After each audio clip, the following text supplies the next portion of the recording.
Mais on tape poteau, hein. Ouais. Jusqu'à présent, on continue de taper poteau. Non, ça, je te crois. Et plus tu montes, plus les poteaux sont lourds. Hein. Les seules limites qui existent, ce sont les limites qu'on se fixe nous-mêmes. Effectivement. Dans mon esprit, moi, je suis un fonceur. Hein. Ah, moi, je suis un fonceur. Si tu regardes le nombre de bosses que j'ai sur la tête, parce que je me suis cogné la tête 1000 fois. Le boss est visible. Ah oui, on s'entend. Aujourd'hui, on voit la voiture, on voit la voiture, c'est ça. Pas... Mais non, mais on tape poteau, hein. Ouais. Jusqu'à présent, on continue de taper poteau. Non, ça, je te crois. Et plus tu montes, plus les poteaux sont lourds. Hein.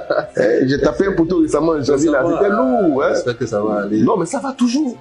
Ça va toujours. Ça va toujours. Parce qu'on prend de l'expérience dedans. Et on développe autre chose. Je te dis. Dernièrement, j'ai une compatriote avec qui j'avais un live qui a donné une définition de l'entrepreneur qui m'a vraiment impressionné. Elle m'a dit l'entrepreneur, c'est celui qui, malgré les coups, continue d'avancer. L'entrepreneur. Ça veut dire que quand on voit un entrepreneur, c'est pas parce qu'il réussit forcément, mais c'est parce que malgré les échecs, il demeure toujours dans l'entrepreneuriat.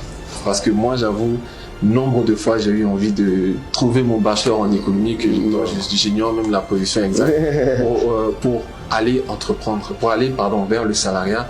Mais quand tu vois tous ces jeunes qui te suivent, qui te prennent comme modèle, quand tu vois tout ce que tu inspires, tu te dis, bon, on continue quand même, et puis avec un revers spirituel, on aura peut-être de bonnes retours. Pour moi, c'est très important. Mais tu sais, c'est pas des coups qu'on prend. Hein. C'est pas des coups sur le chemin pour aller dans le sens de la définition de ton ami. C'est un massage.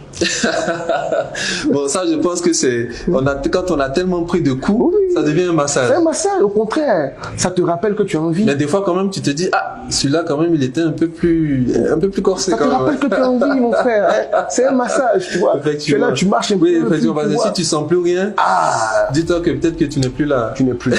Ça. Donc, pour moi, quand tu reçois un coup en passant, là, ça te fait, je suis en vie. C'est pas plus mal. C'est pas mal. C'est pas plus mal. Non, mais voilà. En tout cas, merci beaucoup à toi.